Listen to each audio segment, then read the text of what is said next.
అవకాశాన్ని బట్టి దేవునికి కృతజ్ఞాస్తులు చెల్లించుకుంటూ ప్రార్థన చేసుకుని దేవుని వాక్యాన్ని విందాం. ప్రార్థన చేసుకుందాం. కళ్ళు మూసుకున్నట్లయితే. ప్రేమగల తండ్రి, మహోన్నతుడా, మీ ఉన్నతమైన ఘనమైన నామానికి స్తుతి స్తోత్రములు నాయన. గతించిన కాలం అంతా మీరు ఎక్కడ చోటున భద్రపరిచి తండ్రి అని పిలిచే మహాభాగ్యాన్ని, గొప్ప అవకాశాన్ని మా అందరికీ మీరు ఇచ్చిన విధానాన్ని బట్టి స్తోత్రములు నాయన. ఈ సమయంలో నీ వాక్యంను ధ్యానిస్తూ ఉండగా తండ్రి, నన్ను బోరగా మీరు వాడుకోండి. మీ ఆత్మ సంబంధమైన ఆలోచనలు, మాటలు ఎలా విశ్లేషించాలో, ఎలా చెప్పాలో నాయన, అల్పునే నన్ను, దీనున్నే నన్ను మీరు ఎన్నుకున్న విధానాన్ని బట్టి వందనాలు. కావలసినంత జ్ఞానాన్ని మీరు నాకు ఇచ్చి మీరే మాట్లాడమని, మీ పరిశుద్ధాత్మ సహాయంతో మాట్లాడమని ప్రార్థిస్తూ ఉన్నాం.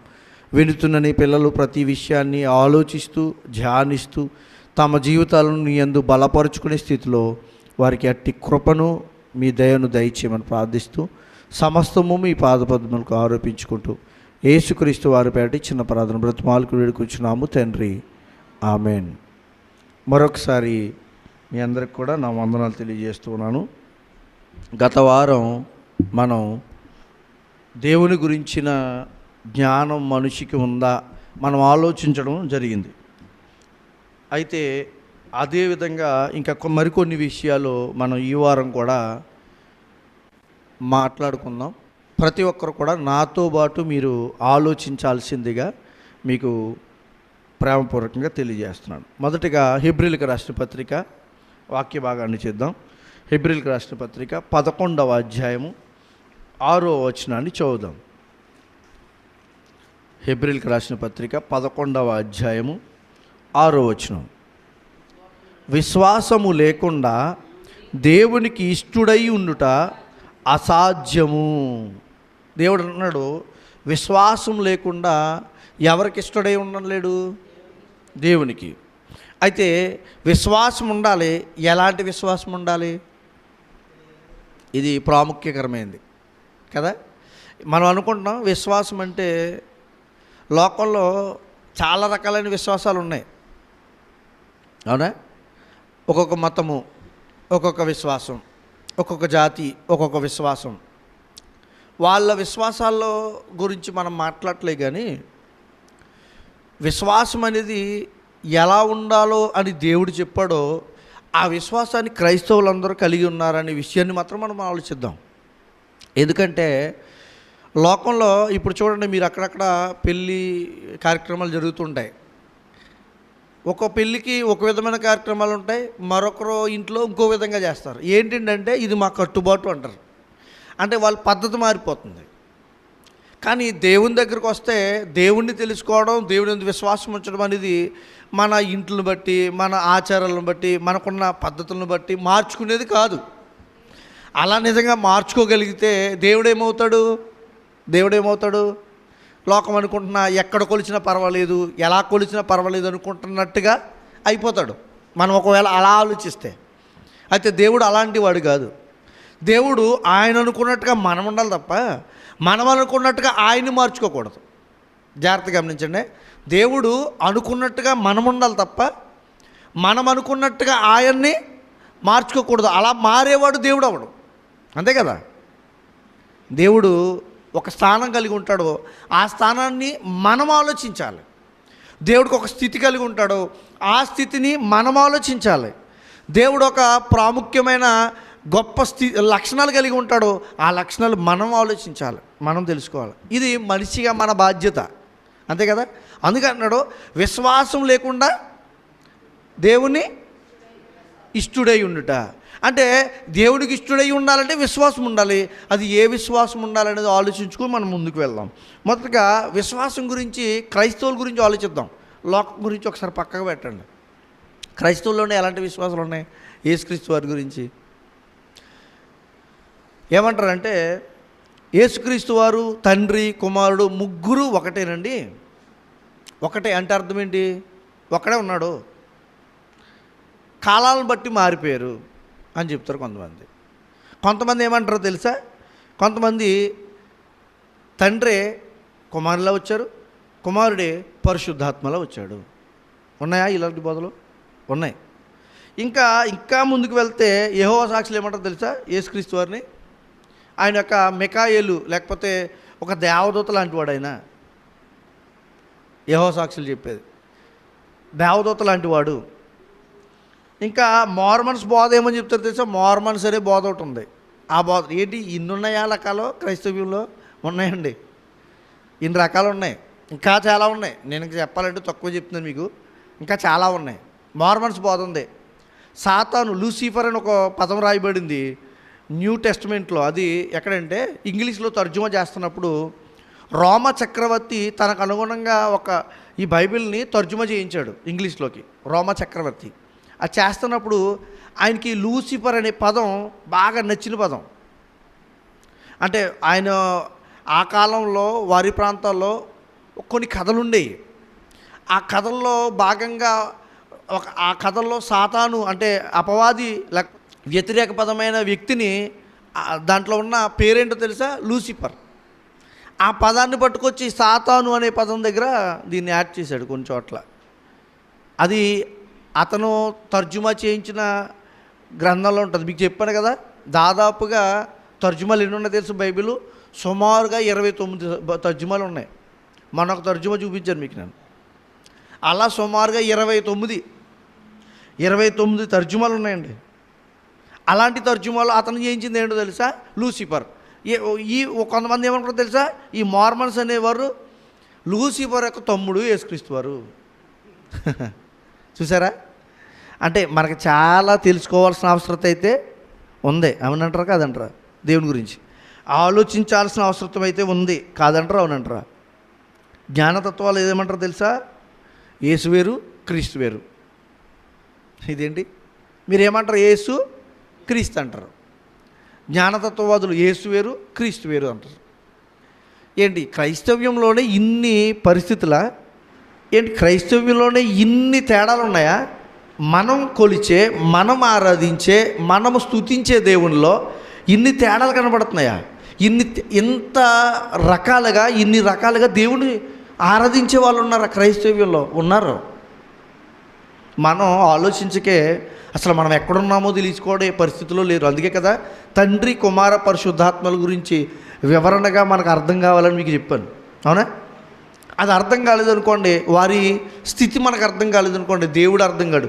మొదటగా యేసుక్రీస్తు వారి గురించి ఆలోచిద్దాం పోనీ. ఎందుకంటే ప్రపంచంలో ఇప్పుడు సందిగ్ధమైన వాతావరణం, ముఖ్యంగా తెలుగు రాష్ట్రాల్లో యేసుక్రీస్తు గురించి బాగా నీచంగా మాట్లాడే వ్యక్తులు క్రైస్తవులు ఉండడం చాలా బాధాకరం. బయట ఉన్నారంటే పోన్లేండి, బయట ఉన్నారులేండి, మనకు సంబంధం ఏంటాలని.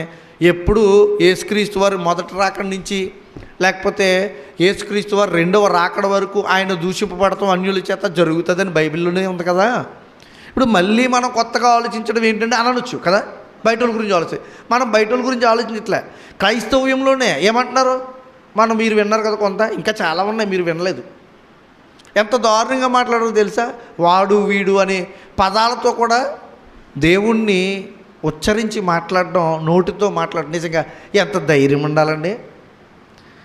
మీకు ఇశ్రాయేలీలు తండ్రిని అప్పుడు నడిపించిన దేవుణ్ణి యెహోవా అనే పదంతో పిలవాలంటే గజగజ వణికేవారండి. తెలుసా మీకు?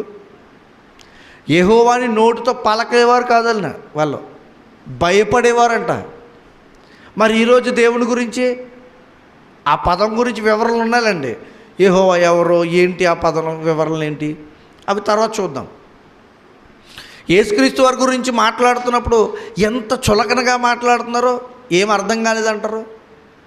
ఏమర్థం కాలేదు?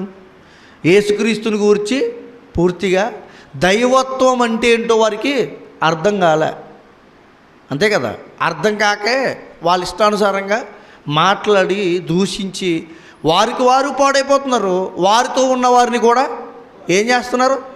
పాడు చేసేస్తున్నారు. చూడండి ఎంత నిజంగా.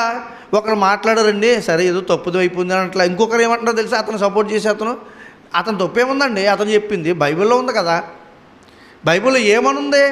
పోనీ నువ్వు వివరణ చూసావా? పోనీ ఇతరులు చెప్తున్నారు కదా వివరణ, ఆ వివరణ ఆలోచించావా? ఆలోచించడు. మాకు పైన ఉన్నవాడు చెప్పేశాడు, మేము చెప్పేయాలి అంతే. ఇదేనా విషయము ఆలోచించడం అంటే? చూద్దాం, మరొక మాట చూద్దాం. ఎఫెసీయులకు రాసిన పత్రిక 4వ అధ్యాయం. ఆనాడు యూదులకే అర్థం కాలేదండి యేసుక్రీస్తు వారు, అవునా? చూడండి, ఎఫెసీయులకు రాసిన పత్రిక 4వ అధ్యాయము 20వ వచనం చూడండి. అయితే మీరు యేసును గూర్చి విని ఆయన అందలి సత్యమున్నది ఉన్నట్టుగానే ఆయన యందు ఉపదేశింపబడిన వారైన యెడల మీరలాగు క్రీస్తును నేర్చుకున్నవారు కారు. ఎలాగో నేర్చుకున్నవారు కారు? విషయం ఏంటి చెప్పండి. ఇక్కడ యూదుల గురించి మాట్లాడుతూ లేకపోతే అన్యుల గురించి మాట్లాడుతూ ఆనాడున్న కొంతమంది ఎలా ఉన్నారో చూడండి. 16వ వచనం చూడండి, 17వ వచనం. కాబట్టి అన్యజనులు నడుచుకున్నట్లు మీరిక మీదట నడుచుకొన వలదని ప్రభువునందు సాక్ష్యం ఇచ్చుచున్నాను. ఎవరో? అన్యజనులు. వాళ్ళు ఎలా ఉన్నారో? వారైతే అంధకారమైన మనస్సు గలవారై తమ హృదయ కాఠిన్యం వలన తమలోనున్న అజ్ఞానము చేత దేవుని వలన కలుగు జీవంలో నుండి వేరుపరచబడిన వారై, వాళ్ళకి ఏముంది? అజ్ఞానం ఉంది. దేవుని గురించి పూర్తి జ్ఞానం లేదు. ఎవరికి? అన్యజనులకి కదా. యూదుల గురించి మాట్లాడుతున్నాడు, అన్యజనుల గురించి మాట్లాడుతున్నాడు ఇక్కడ పౌలు గారు. చదవండి మళ్ళీ. తమ మనస్సునందు కలిగిన వ్యర్థత నడుచు నుంచి నడుచుకొనుచున్నారు. వారు సిగ్గులేని వారయ్యుండి నానా విధమైన అపవిత్రతను అత్యాశను జరిగించుకుంటూ తమ్మును తామే కామకత్వమునకు అప్పగించుకొనిరి. వాళ్ళందరూ ఎలా ఉన్నారయ్యా అని చెబుతూ, అయితే మీరు యేసును గురించి విని ఆయనందు సత్యమున్నది ఉన్నట్టుగానే ఆయనందు ఉపదేశింపబడిన వారైన యెడల. అర్థమైందా? వాళ్ళు ఎలా ఉన్నారో, ఒకవేళ కాదు మీరు యేసుక్రీస్తు నుంచి విన్నారో, యేసుక్రీస్తు గురించి అర్థం చేసుకున్నారో, మీరు విన్నది విన్నట్టుగానే మీ హృదయాలకి అర్థమైతే, తర్వాత ఏమంటున్నాడు? మీరు అలాగున క్రీస్తును నేర్చుకున్నవారు కాదు. ఎలాగూ? ముందు యూదులు ఎలా చేశారో, పైన చేస్తున్న అన్యజనులు ఎలా మాట్లాడుతున్నారో, వాళ్ళ పద్ధతులు ఎలా ఉన్నాయో అలాగూ మీరు దేవుని నేర్చుకోలేదు. మరి ఎలాగ నేర్చుకున్నాం మనం? ఎలా నేర్చుకున్నాం? యేసుక్రీస్తుని వాక్యం ద్వారా నేర్చుకున్నాం. వాళ్ళకి చెప్పబడింది ఇళ్ళల్లో. వాళ్ళు తెలిసిన దాన్ని ఏం చేస్తారు? తమ కామకత్వానికి, తమ అపరాధానికి, వాటికి అప్పగించేసుకున్నారంట తెలిసిన దాన్ని. మనమైతే అలా నేర్చుకోలేదు ఆయన్ని. ఎలా నేర్చుకున్నాం మరి? నేర్చుకున్నది ఏంటో అసలు కొంతమంది క్రైస్తవ్యానికి ఇంకా తెలియట్లేదు. అసలు యేసుక్రీస్తు వరకు ఉన్న స్థితి ఏంటో అర్థం కావట్లే. అందుకే ఈ పాఠాన్ని చెప్పడానికి నేను ఈ వాక్యాన్ని చెప్పడానికి ప్రయత్నం చేస్తున్నాను. ఎందుకు తెలుసా? వచ్చే నెలంతా ఏముంటుంది? పండగ వాతావరణం, క్రిస్మస్. నిజమే, క్రిస్మస్. క్రీస్తు పుట్టాడు లోకంలో, శరీరధారిగా పుట్టాడు. కానీ ఆయన స్థితి ఏంటో తెలియట్లేదు. వీళ్ళు ఏమనుకుంటున్నారంటే శరీరధారిగా వచ్చిన ఆ స్థితినే తెలియజేస్తున్నారు. సరే, నువ్వు ఆయన యొక్క గొప్పతనాన్ని, ఆయనకున్న స్థితిని ఎలా చెప్పాలి? ఇది అర్థం కావట్లే. సమాజానికి అర్థమైందా? అర్థం కాలే. క్రైస్తవ్యానికి అర్థమైందా? కొంతమందికి ఇప్పటికీ అర్థం కాకుండా ఉంది. అందుకే నిందలు, అపవాదాలు ఆయన మీద మోపి వారు భ్రష్టులైపోతున్నారు. అందుకంటాడు కదా, భ్రష్టత్వము మీకు సంభవించింది అంటాడు పౌలు గారు. ఎవరినంటే ఎక్కువగా యూదులతో మాట్లాడతాడు అలా మాటలు. ఎందుకు చెప్పనా? యేసు క్రీస్తు అంటే ఎవరో? యేసు అంటే అర్థం ఏంటి? రక్షకుడు. ఈ పదం యేషువా అనే పదం నుంచి వస్తుంది, హెబ్రీ పదం నుంచి. క్రీస్తు అంటే అర్థం ఏంటి? అభిషక్తుడు. క్రిస్టోస్ అనే పదం నుంచి వచ్చింది. అదే పదం హెబ్రీలో మెస్సయా అని రాయబడింది. అవునా? మరి వీరికి అర్థం కావాలి కదా యేసుక్రీస్తు గురించి. ఎవరికి? యూదులకి. మరి వాళ్ళకి తెలిసినప్పటికీ మెస్సయా రాబోతున్నాడు అని తెలిసినప్పటికీ యేసు క్రీస్తును వారు సొంత రక్షకునిగా లేకపోతే దేవునిగా అంగీకరించలేదు. ఇందుకే ఈ భేదాలు వచ్చేసినాయి. అర్థమైందా? ఇప్పుడు మీరు ముందుకు వెళ్తూ ఉంటే ఇంకా మీకు ఇంకా అర్థమవుతుంది. ఒకసారి చూద్దాం. పేతురు రాసిన మొదటి పత్రిక ఎలా మనం నేర్చుకోవాలంటే తెలుసు ఆయన్ని. పేతురు రాసిన మొదటి పత్రిక 3వ అధ్యాయము 15-16 వచనాలు చదువుదాం. యేసుక్రీస్తు వారిని ఎలా నేర్చుకోవాలో చూద్దాం. ఎలా ఉండాలో మనలో ఆయన. నిర్మలమైన మనస్సాక్షి కలిగిన వారై మీలో ఉన్న నిరీక్షణను గూర్చి మిమ్మును హేతువడుగు ప్రతివానికిని సాత్వికముతో భయముతోనూ సమాధానము చెప్పుటకు ఎల్లప్పుడూ సిద్ధముగా ఉండి. చెప్పండి దేవుని గురించి ఏమని? సాత్వికంతో సమాధానం చెప్పాలంట, ఎప్పుడు సిద్ధంగా ఉండాలంట. సిద్ధముగా ఉండి మీ హృదయము ఇలయందు క్రీస్తును ప్రభువుగా ప్రతిష్ఠించుడి. ప్రభువు అంటే అర్థం ఏంటో తెలుసా? యేసుక్రీస్తు వారికి ఒక్కటే కాదు, ఈ ప్రభువు అనే పదం పాత నిబంధనలో తండ్రికి కూడా వాడబడింది, అవునా? కొన్ని చోట్ల. మరి ఇక్కడ ప్రభువుగా ప్రతిష్ఠించుకోండి నీ హృదయంలో అంటున్నాడంటే పౌలు గారు ఎందుకంటున్నాడు? వాళ్ళకి అప్పటికి ఏముందో తెలుసా? ఆయన్ని ఒక తక్కువవాడిగాను లేకపోతే చిన్నవాడిగాను చిన్న దేవుడను చెప్తున్నారు కదా, రకరకాలైన బోధలు వచ్చినాయని అలా ప్రతిష్ఠించుకుంటున్నారు.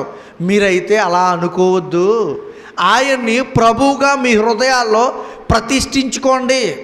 ప్రతిష్ట నిలబెట్టడం, ఉంచడం, స్టాండ్ అవ్వడం, దాని మీద మన మైండ్ స్టాండ్ అయిపోవడం. ఎలా స్టాండ్ అవ్వాలంట? ఆయన్ని దేవునిగా. మరి ఏం చేస్తున్నారు ఇప్పుడు? ఇంకొక మాట కూడా చూద్దాం. యోహాను సువార్త 20వ అధ్యాయము 31వ వచనాన్ని కూడా చూద్దాం.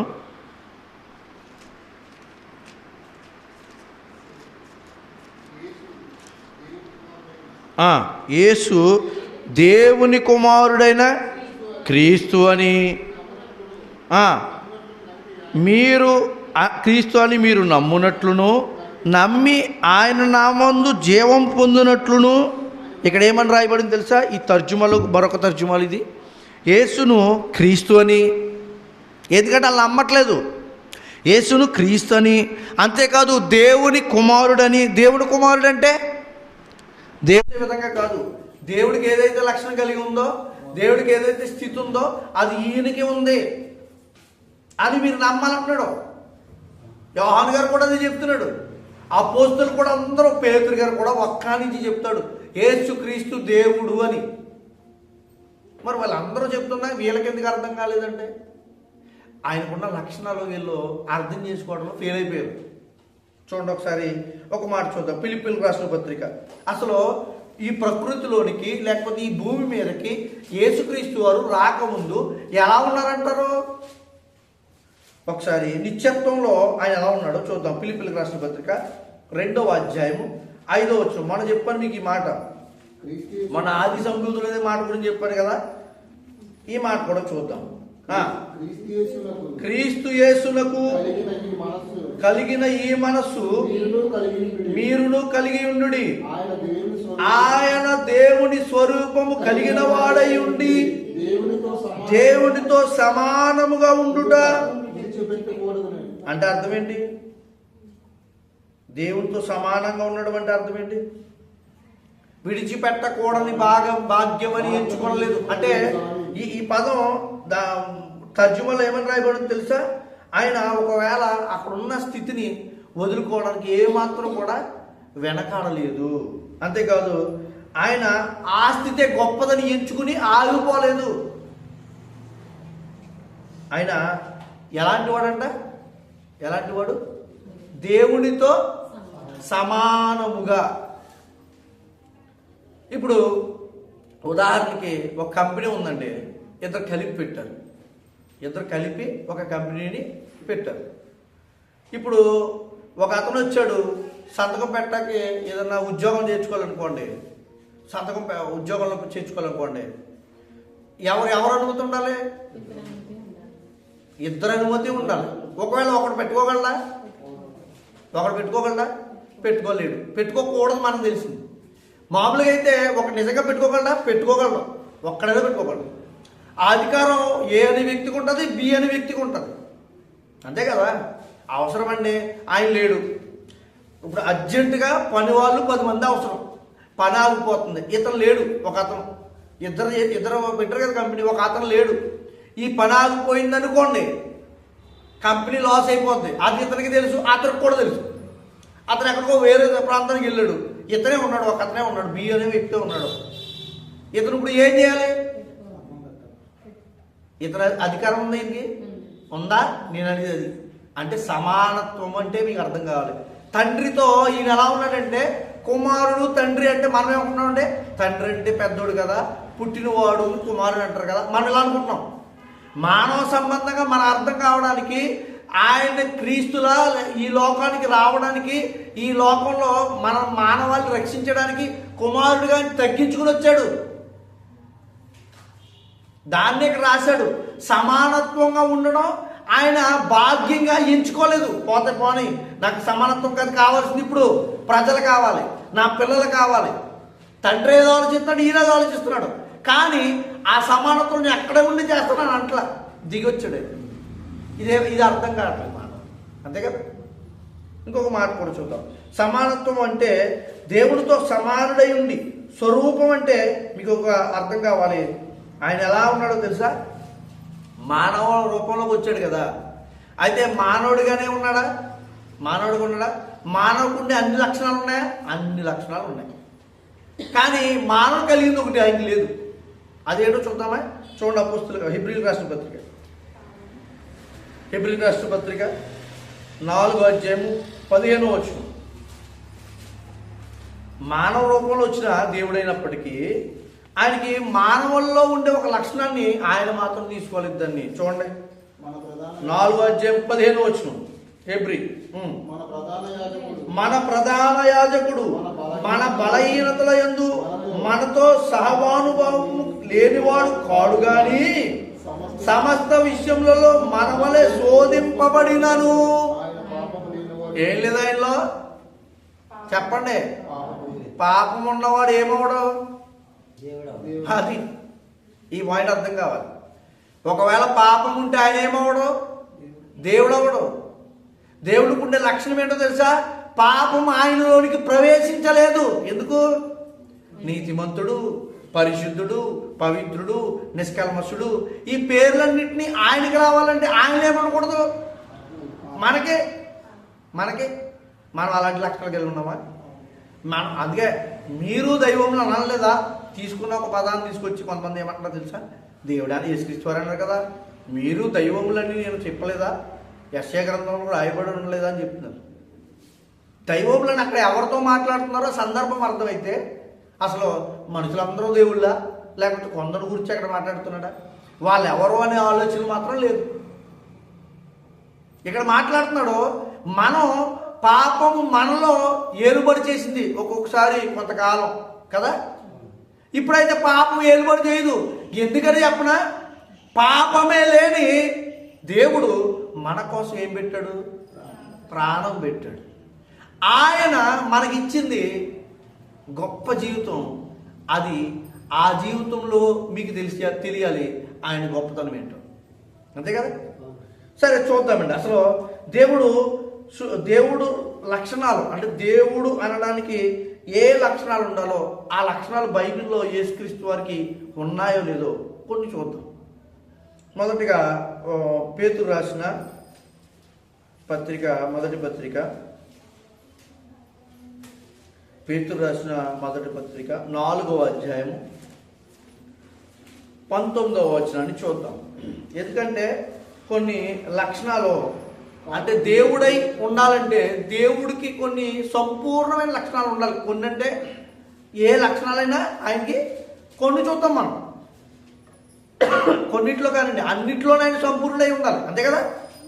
అంటే మనం అనుకుంటున్న పాపంలో కూడా అనకండి, మంచి లక్షణాల్లో ప్రతిదానికి మంచి అనే పేరుకి పూర్తి లక్షణాలు ఆయనలో ఉండాలి. అర్థమవుతుందా? ఆ లక్షణాల్లో ఏమేమి లక్షణాలు వస్తాయో చూద్దాం. ఇప్పుడు చదవండి. కాబట్టి 4:19. కాబట్టి దేవుని చిత్త ప్రకారము బాధపడువారు సత్ప్రవర్తన గలవారై నమ్మకరమైన సృష్టికర్తకు తమ ఆత్మలను అప్పగించు. ఏంటంట? దేవుడేమై ఉండాలి? సృష్టికర్త అంటున్నాడు ఇక్కడ. పైన వచ్చిన చూస్తే యేసుక్రీస్తు వారి గురించి మాట్లాడబడింది. ఇక్కడ నమ్మకమైన సృష్టికర్త అని అంటున్నాడు కదా. దేవుడు అంటే పదానికి సృష్టిని సృజించిన వాడై ఉండాలి, అంతేనా? మరి యేసుక్రీస్తు వారు దేవుడైనా సృష్టించాడా లేదైనా? అందుకే స్టెఫెన్ గారు ఏమంటాడు తెలుసా? సృష్టికర్త కాబట్టి తన ఆత్మను అప్పగించుకుంటాడా లేదా? చదవండి ఒకసారి, ఆ మాట చదువుదాం. చూడండి ఒకసారి కొలస్సీలకు రాసిన పత్రిక, అపోస్తుల కార్యాలు 7వ అధ్యాయము 59వ వచనం. అపోస్తుల కార్యాలు చదవ నా వద్ద 7:59. ప్రభువుని గూర్చి మొర్ర పెట్టుచు ఎవరో చెప్పండి అన్నమాట. ఏమంటున్నాడు?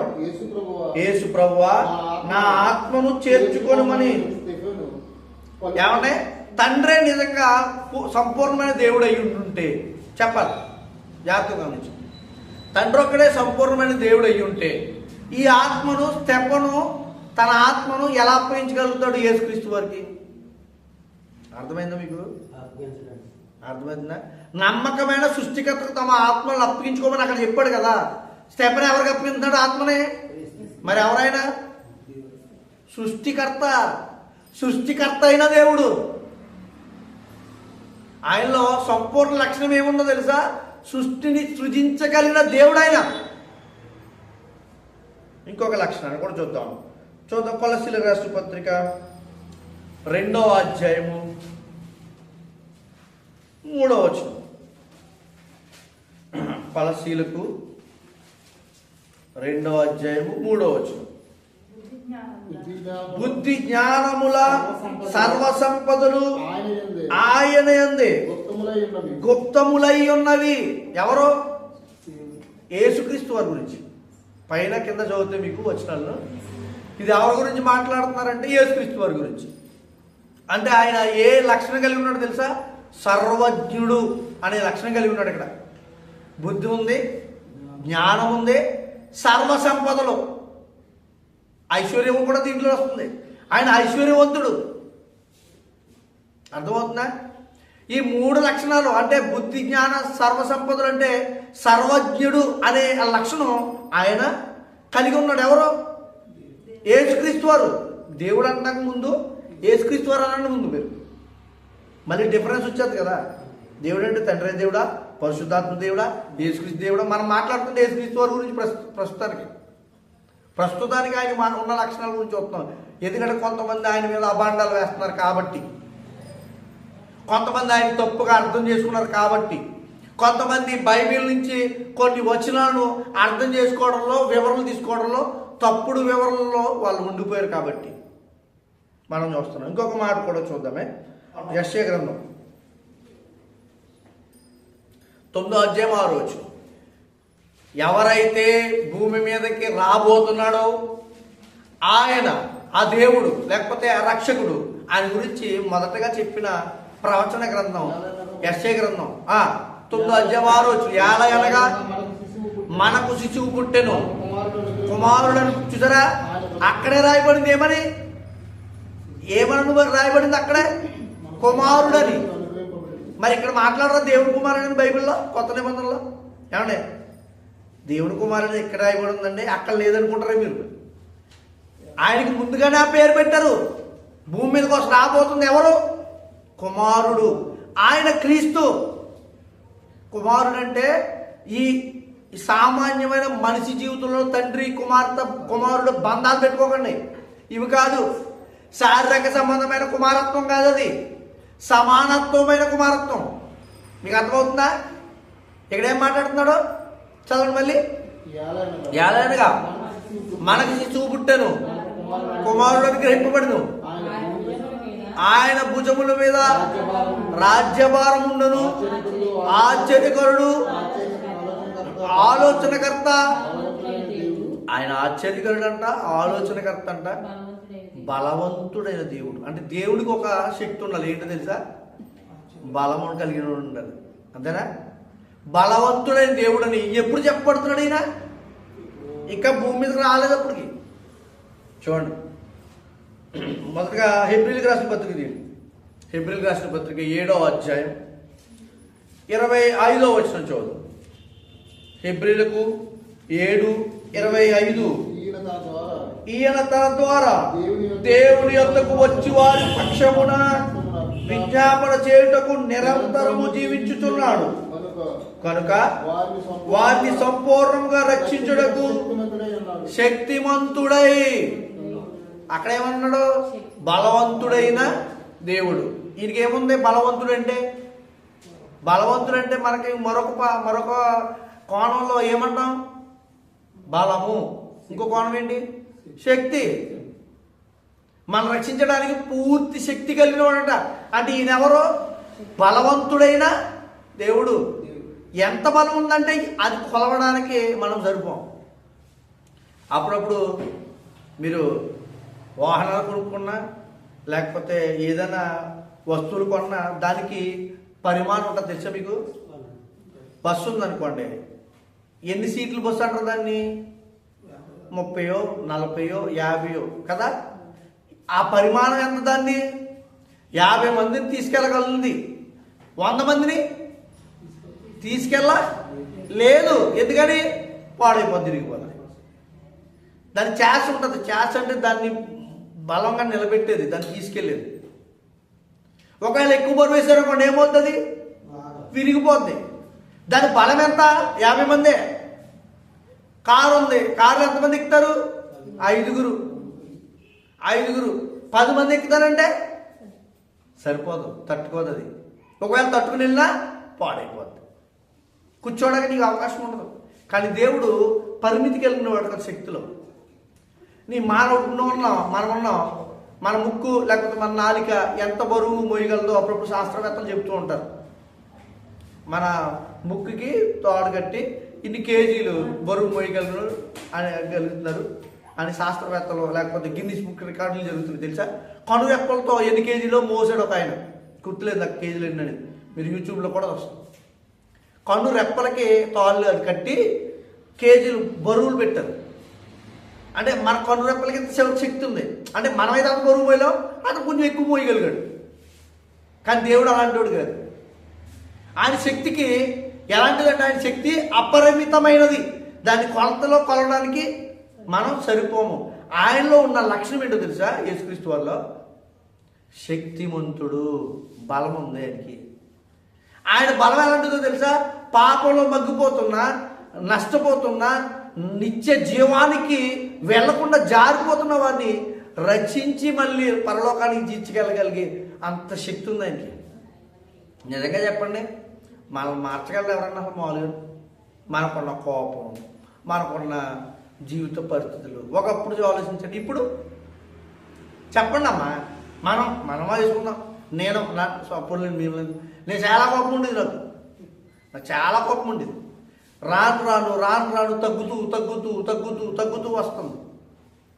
ఎందుకు? అప్పుడు నా గొప్పతనం అని నేను అనుకోండి, ఎందుకు పనికిరండి నువ్వు అంత గొప్పడివి అంటారు. నాలుగు కాదు, అది దేవుడు ఇస్తున్న స్థితి. ఆయన ఇచ్చిన గొప్ప లక్షణం ఆయన ద్వారా నేను పొందుకుంటున్నాను అంతే. నాలుగు గొప్పతనం కాదు. అంటే దేవుడున్న గొప్ప లక్షణం ఏంటది? ఏ లక్షణం? ఆయనకున్న లక్షణం ఏంటి? సర్వశక్తిమంతుడు. ఆ సర్వశక్తిని కొలుస్తున్న నువ్వు, ఆ సర్వశక్తివంతుణ్ణి చేర్చుకున్న నువ్వు ఎలా ఉండాలో తెలుసా? నువ్వు ఆయన్ని సగం దేవుడిగా కొలవకూడదు. ఇంకొక లక్షణాన్ని కూడా చూద్దాం. ఏమంటే ఇన్ని లక్షణాలు కనబడుతున్నారే, ఇన్ని లక్షణాలు కనబడుతుంది, మరి ఎందుకు అంటున్నారండి వీళ్ళు? ఆయన సర్వవ్యాప్తి, ఎక్కడైనా ఉండగలడు. మీకు మొన్న చెప్పాను కదా, దేవుడు అంటే ఒక చోట ఉండి మరొక చోట లేనివాడుగా ఉండేవాడు కాదు. శరీర దారుణ్యంలో శరీర రీతిగా వచ్చినప్పుడు మాత్రమే ఆయన శరీరానికి పరిమితిగా ఉన్నాడు. శరీరము దాటి మరణించి తిరిగి లేచి వెళ్ళిపోయిన తర్వాత ఆయనకున్న లక్షణం. అందుకే తండ్రి నీ వద్దకు వస్తున్నాను, నాకు ఏ లక్షణం అయితే ఉందో అది ఇవ్వంటాడు. చూడండి, అంటే అర్థమవుతుంది మీకు? నేను ఏ స్థితిలో ఉన్నానో ఆ స్థితిలోకి మళ్ళీ వచ్చేస్తున్నానని అర్థం. అంతే తప్ప నాకు ఆయన ఇస్తే కానీ నేను పొందుకోలేను అది కాదు. ఇంకొక మాట కూడా చూద్దాం. ఆయన మనుషులకు ఉండే గొప్ప లక్షణాన్ని ఆయన కలిగి ఉన్నాడు. మనుషులకు లేని లక్షణాన్ని కూడా ఆయన కలిగి ఉన్నాడు.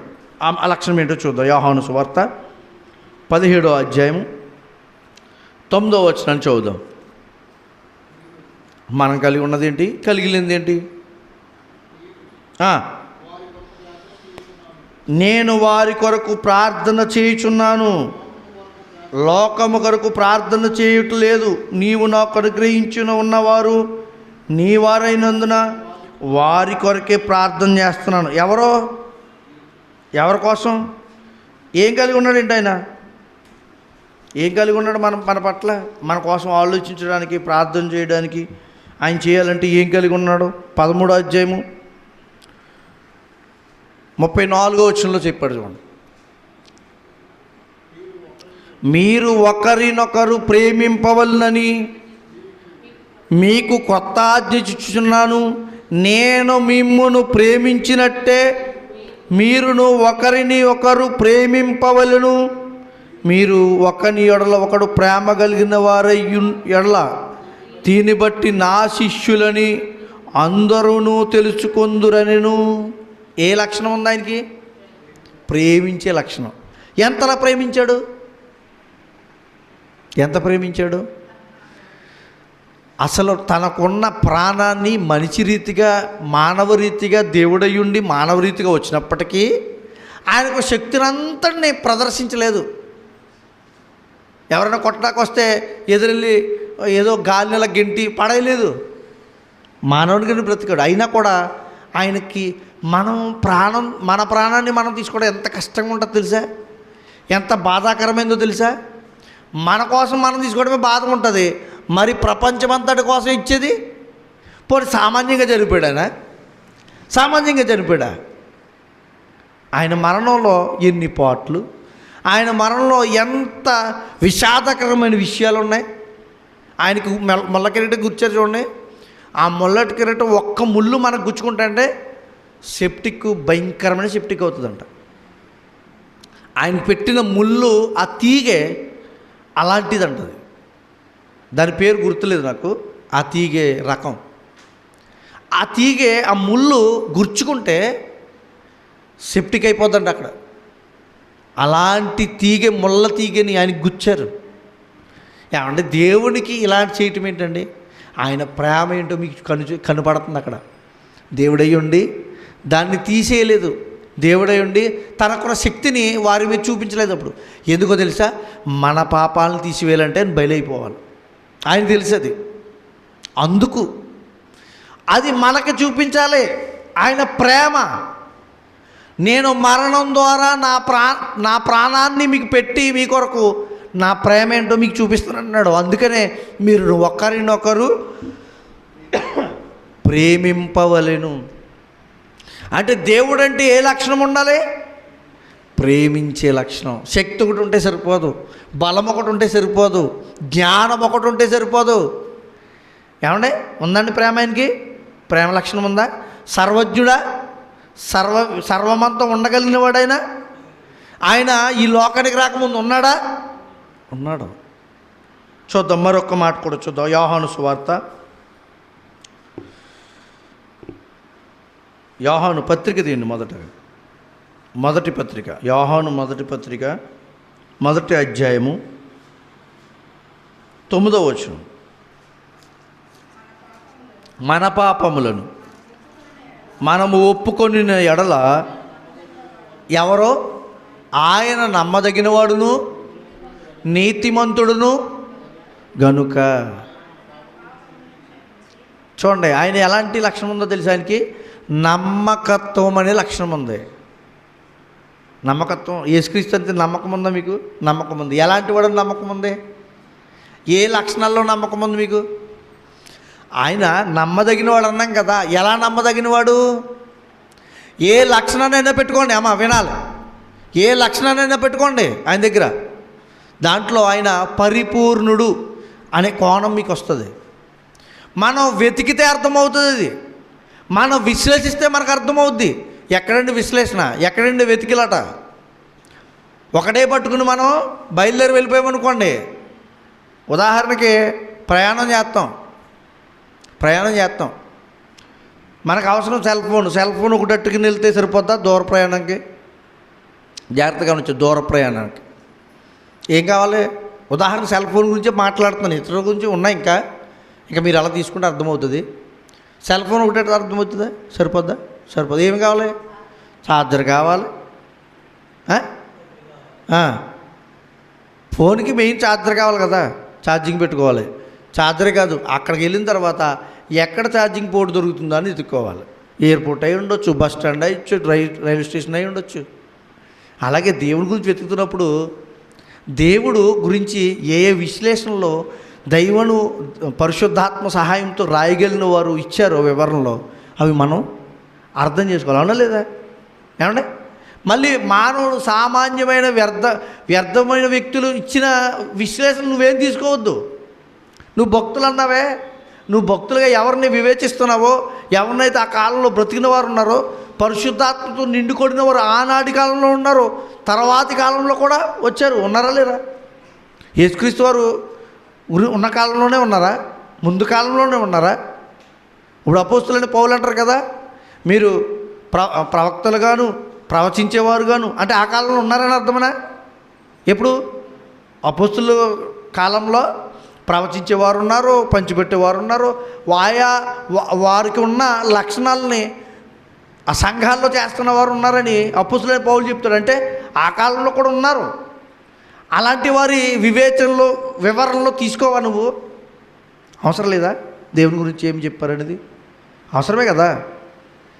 ఆఫ్టర్ ఆల్ ఒక మంత్రి లేకపోతే యేసుక్రీస్తుని నమ్మని రాజకీయ నాయకుడు వచ్చి ఏమన్నా సభలోనూ లేకపోతే ఏ క్రిస్మస్లో నుంచి మాట్లాడుతున్నప్పుడు ఏమంటాడు ఆయన?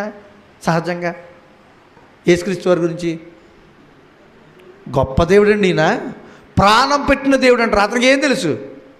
ఒక్క వచనం చదివాడా ఎప్పుడన్నా? ఒక బైబిల్ నేను అనుసరిస్తాడా? కాదే. అతనికి సామాన్యంగానే ఇంత ఆలోచన ఉన్నప్పుడు నీకెంత ఉండలేక? అది నేను అనేది. అంటే ఆయన సర్వ విషయాల్లో సంపూర్తి అయిన దేవుడై ఉంటాడు. చూడండి మరొకసారి యోహాను సువార్త 1వ అధ్యాయము 14వ వచనం కూడా చూద్దాం. ఎన్ని లక్షణాలు చెప్పాను ఇప్పుడు మీకు? ఆయనకున్న లక్షణాలు ఎన్ని చెప్పాను? సర్వ సృష్టికర్త, సర్వవ్యాప్తి, ఇంకా సత్యవంతుడు, ప్రేమ కలిగినవాడు, ఇంకొక మాట కూడా చూద్దాం, నమ్మకత్వం కలిగినవాడు చెప్పాను కదా. ఇంకొకటి ఏం చెప్తున్నాను? యోహాను సువార్త 1వ అధ్యాయం 14వ వచనం.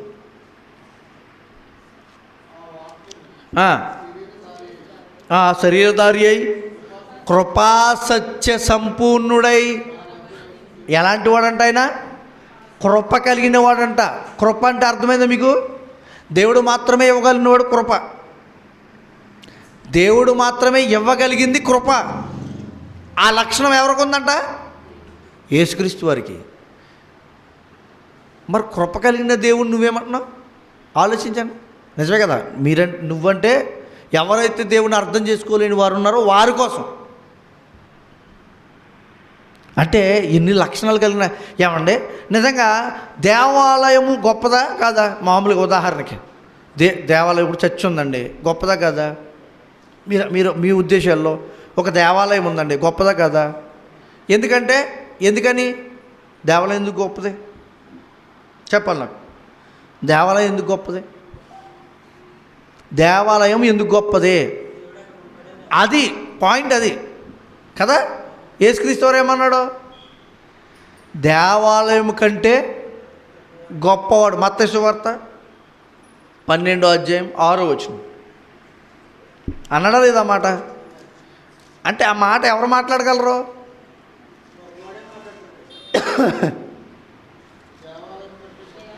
దేవాలయము కంటే గొప్పవాడిక్కడ ఎవరైనా యేసుక్రీస్తు వారు. ఎందుకు?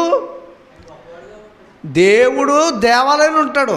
మీరు అనుకుంటున్న దేవుడు ఆ దేవాలయం కంటే నేను గొప్పవాడిని అంటే అర్థం ఏంటో తెలుసా? దేవుణ్ణి నేనే అని చెప్తున్నాడు ఆయన. అంతేనా అర్థం? ఎన్ని వచనాలు ఉన్నాయి ఇప్పుడు చూడండి. ఇలా ఆలోచించుకుంటూ వెళ్తే యేసుక్రీస్తు దేవుడు అని చెప్పడానికి చూపించండి ఒక వచనం అంటారు చాలామంది. అంటారా?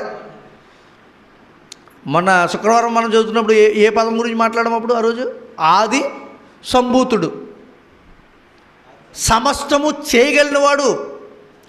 ఆయన తర్వాతే ఆయన నుంచి అన్నీ వచ్చినాయి ఆ పదం చెప్తే దాన్ని పదాన్ని మార్చేశారు, మొదట్లో పుట్టినవాడు అని. చూడండి హెబ్రీయులకు రాసిన పత్రిక 7వ అధ్యాయము 26వ వచనం, ఇంక ముగించేస్తాను. ఇంకా 7వ అధ్యాయము 26, పవిత్రుడును నిర్దోషియు. ఏమంటే ఎవరికి ఉంటాయి ఈ లక్షణాలు? నిష్కల్మషుడును, పాపులలో చేరక ప్రత్యేకంగా ఉండినవాడు. ఎవరైనా యేసుక్రీస్తు వారు. ఎలాంటి వాడండి? పరిశుద్ధుడును. ఏమంటే ఈ లక్షణాలన్నీ ఏంటో తెలుసా? దేవునికి కలిగినవి మాత్రమే. మనం ఇప్పుడు వరకు వెతికిన లక్షణాలు, మనకు కనిపించిన లక్షణాలు మనుషుల్లో ఉండేవి కాదు. అంటే మనుషుల్లో ఉండగలిగినవి కాదు. అర్థమవుతుందా మీకు? సంపాదించుకోవచ్చేమో కానీ అది దేవుణ్ణి ఆశ్రయించడం ద్వారా, కానీ స్వతహాగా ఏది రాదు. కానీ ఎవరిలో ఉంటాయి ఇవి? దేవునిలో ఉంటాయి. ఆయన ఎవరు? యేసుక్రీస్తు వారు. ఆ యేసే ఈ క్రీస్తై ఉన్నాడని అంటాడు. ఒకసారి ఎక్కడ? పౌలు గారు. ఏ యేసు? ఎవరైతే వెతుకుతున్నారో రక్షకుడు లేకపోతే అభిషక్తుడు రాబోతున్నాడని అనుకుంటున్నారో, యెషువా అంటారు కదా. మత్తయి సువార్తలో మరియ గారితో మాట్లాడుతూ పేరు పెట్టమంటాడు కదా. యేసు అను పేరు పెట్టుదువు, అంతే కదా. నీ గర్భాన్ని ఒక శిశువు పుట్టును, ఆయనకి యేసు అని పేరు. యెషువా అని పేరు. అంటే యేసు ఈయనొక దేవుడై ఉండి, దేవుని లక్షణాలు ఎన్నో మనం బైబిల్లో చూస్తే తరచి ఇంకా ఎన్నో దొరుకుతాయి. ఇంకా మనకి ఇంకా వెతికితే కొన్నే చెప్పాను మీకు. సర్వజ్ఞుడు, సర్వవ్యాప్తి, సర్వశక్తివంతుడు, జ్ఞానవంతుడు, బుద్ధిమంతుడు, వివేకం కలిగినవాడు, అలాగే ఇంకేంటి సత్యవంతుడు, కృప కలిగినవాడు, ప్రేమ కలిగినవాడు. ఈ లక్షణాలు ఎక్కడ దొరుకుతాయి? దేవుని దగ్గర తప్ప. అలాంటి దేవుణ్ణి తప్పుగా అర్థం చేసుకుంటున్నారు. ఆలోచించుదాం, మనం కూడా ఆలోచించాలండి. ఎవరో అనుకుంటున్నారని కాదు. ఇప్పటి వరకు మీరేం ఆలోచించారో నాకు తెలియదు. యేసుక్రీస్తు వారి గురించి ఇప్పటి వరకు మీరేం ఆలోచించుకుంటున్నారో నాకు తెలీదు. నేనైతే ఒకప్పుడు అలాగా ఆలోచించాను, కానీ దాన్ని సరిదిద్దుకుని ముందుకు కొనసాగుతుంది. మనం అందరం కూడా అలాగే ఉండాలండి. ఎందుకంటే యేసుక్రీస్తు వారు ఈ మానవ రూపిన వచ్చిన వాడైతే మాత్రం ఆయన్ని తక్కువగా మీరు అంచనా వేయకూడదు. ఆయన మానవ రూపంలోకి వచ్చినప్పటికీ ఆయన గొప్ప దేవుడు. అందుకే గొప్ప మహాదేవుడును అంటాడు పౌలు గారు. ఎందుకు ఈ మాటలు మాట్లాడాడు? మహాదేవుడును మన రక్షకుడును అంటాడు, అంతే కదా. ఎందుకని ఈ మాటలు రాశాడంటే యేసుక్రీస్తు వారికి ఉన్న ఔన్నత్యం, ఆయనకున్న స్థానం గొప్పది. ఏమంటే ఈ లక్షణాలు ఎప్పుడైనా ఏ క్రిస్మస్లో అయినా దానికి ఉన్న స్థానాన్ని చెప్తున్నారా? చెప్పండి. ఏ క్రిస్మస్లో అయినా ఆయన పుట్టిన సందర్భాన్ని, లోకంలోకి వచ్చిన సందర్భాన్ని చెప్పడానికి పెడుతున్న ఆ యొక్క సభలో, ఆ మీటింగులో ఎప్పుడైనా చేస్తున్నారు ఇలాంటి మాటలు చెప్పడం, ఆయనకున్న స్థితిని చూపించడం? ఎందుకు చూపించట్లేదు? వారికే అర్థం కాని పరిస్థితుల్లో వారు ఉంటున్నారు. దయచేసి మనం గమనిద్దాం. మనం ఇప్పటి వరకు ఆలోచించిన రీతి ప్రకారం ఒకవేళ వేరుగా ఉంటే, మనం ఇప్పటివరకు విన్న విషయాలను బట్టి వేరుగా ఉన్నట్లయితే మార్చుకుందాం. ఆయన సర్వశక్తి కలిగిన దేవుడు, ఆయన సర్వజ్ఞుడు, ఆయన ప్రేమ కలిగినవాడు, సంపూర్ణ ప్రేమ. ఆయన లక్షణాలన్నింటిలో సంపూర్ణుడు. అలాంటి దేవుణ్ణి మనం ఆశ్రయించాం, అలాంటి దేవుణ్ణి మనం కొలుస్తున్నాం, అలాంటి దేవుని దగ్గరికి మనం వచ్చి ప్రార్థన చేస్తున్నాం. అలాంటి తెలిసిన మనం అందరం కూడా ఇంకెలా బలపడాలి? మనం బలపడదాం. అనేక మందిని బలపరిచే అవకాశాలు కలిగితే బలపరుద్దాం. ఈ దేవుణ్ణి మనం ఒకవేళ ఇప్పటి వరకు ఆలోచించిన విధంగా తక్కువగా ఉన్నట్లయితే దయచేసి ఆ స్థితిని, ఆలోచనను మార్చుకుని ఆయనలో బలపడదాం. దేవుడి మాటలు మన వినికిల్లో ఫలింపచేయునుగాక. ఆమేన్. ప్రార్థన చేసుకుందాం. చిన్న ప్రార్థన చేసుకుని వాక్య భాగాన్ని ముగించుకుందాం. ప్రేమగల తండ్రి, మహోన్నతుడా, క్రీస్తును గూర్చిన విశ్లేషణ ఈ లోకానికి తెలియబడినదైనప్పటికీ ఆ మాటలు విశ్లేషించక, ఆలోచించక క్రీస్తును తక్కువగాను తప్పుడు ఆలోచనలతోని, బోధన విధానాలతో కొంతమంది సేవకులుగా చలామణి అవుతూ దేవుని గురించిన విశ్లేషణ ఇవ్వలేకపోతున్నారు. నాయన మీరైతే మాకు తెలియజేస్తున్నారు, నమ్ముచూ ఉన్నాం. సహాయం దయచేశారు. మీకే స్తోత్రాలు. ఈ మాటలు ఏమాత్రం వ్యర్థం కాకుండా, దుష్టుడెత్తుకుపోకుండా మా హృదయాల్లో ఫలింపచేయండి, బలపరచండి. దేవునికి ఉన్న స్థితిని మేము జ్ఞాపకం చేసుకుంటూ, ఆలోచిస్తూ మా హృదయాల్లో బలపడుతూ అనేక మందిని బలపరచగలిగే స్థితిలో మా ఆత్మీయ జీవితాన్ని మీరే గుర్తించి నడిపించమని విన్న మా పిల్లలందరూ వారి హృదయాల్లో భద్రపరుచుకుని ఫలించే భాగ్యం దయచేయండి. ఎక్కడ ఎవరైతే ఈ మాటలు ఇంకా వింటారో వారందరికి కూడా మీ కృపను, మీ యొక్క సహాయాన్ని దయచేసి నడిపించమని సమస్తము మీ పాదపద్మగా ఆరోపించుకుంటూ క్రీస్తు వారి బయట చిన్న ప్రార్థనలో పాల్గొని వేడుకొచ్చున్నాం మా ప్రియ పరలోకపు తండ్రి. ఆమేన్. అందరికీ వందనాలండి.